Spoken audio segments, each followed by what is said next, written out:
साथ ही साथ जो 50-50 लाख रुपए का मुआवजा है वो देने पे भी सहमति बनी है। लेकिन अब इसकी आधिकारिक घोषणा होना बाकी है और शायद इसके बाद जो प्रदर्शन है वो भी खत्म हो जाए। लेकिन आपको याद होगा कि कल कैसे ये पूरा घटनाक्रम हुआ है।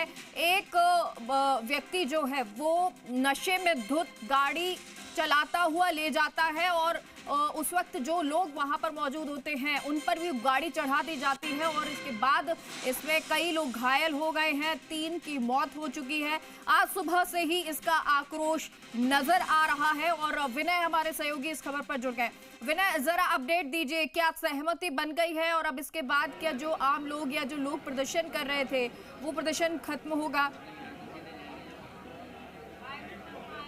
जी मेगा, देखिए, हालांकि अभी नाहरगढ़ रोड थाने के बाहर लगातार जो प्रदर्शन है वो जारी है। प्रदर्शनकारी यहाँ पे लगातार डटे हुए हैं, लेकिन ये बताया जा रहा है कि जो मृतक आश्रित हैं उनको 50-50 लाख रुपए की मुआवजा राशि और संविदा पे नौकरी देने की जो सहमति है वो बनी है।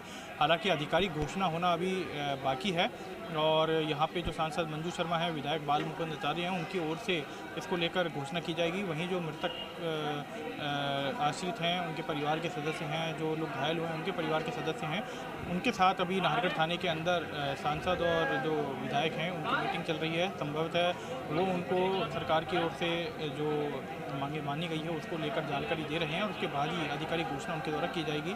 और आप देख सकते हैं यहाँ पर नाहरगढ़ थाने के बाहर लगातार जो लोगों की भीड़ है वो बनी हुई है और आधिकारिक घोषणा की जो यहाँ पे की जानी है उसको लेकर ये सभी लोग इंतजार कर रहे हैं और उसके बाद ही जब ये आधिकारिक घोषणा होगी उसके बाद जाके ये जो धरना प्रदर्शन है उसको भी समाप्त करने की घोषणा यहाँ पे की जाएगी। हालांकि अभी तक आधिकारिक घोषणा मुआवजा राशि, संविदा पे नौकरी और अन्य मांगों को लेकर नहीं की गई है।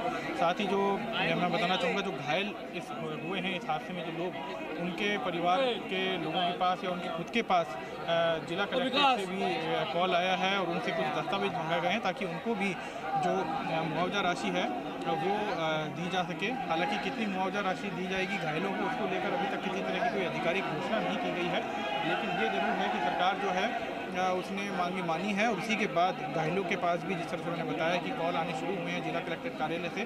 तो ऐसे में माना जा रहा है कि जल्द ही आधिकारिक घोषणा यहाँ पे की जाएगी। सरकार की ओर से जो मांगे मानी गई है उसको लेकर बताया यही जा रहा है कि मृतक आश्रितों को 50-50 लाख रुपए देने की घोषणा यहाँ पे की गई है। इसके साथ ही संविदा पे नौकरी देने की घोषणा की गई है।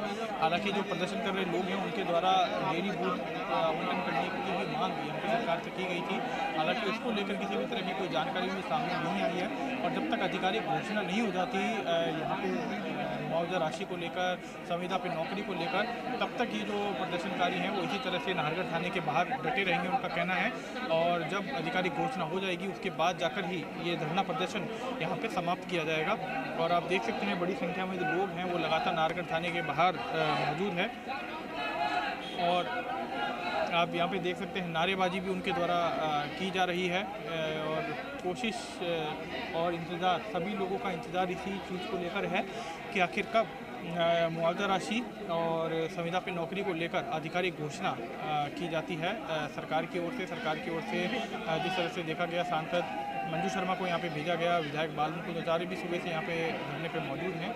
तो ऐसे में कितना देर से उनके द्वारा आधिकारिक घोषणा की जाती है मुआवजा राशि को लेकर और बाकी अन्य मांगों को लेकर, वो देखने की बात होगी। जी मेघा। ठीक है, बहुत बहुत शुक्रिया आपका विनय इस तमाम जानकारी के लिए। तो अब आधिकारिक घोषणा होना बाकी है। बाकी जो मृतक के आश्रित है उनको 50-50 लाख की सहमति उस पर बन गई है और साथ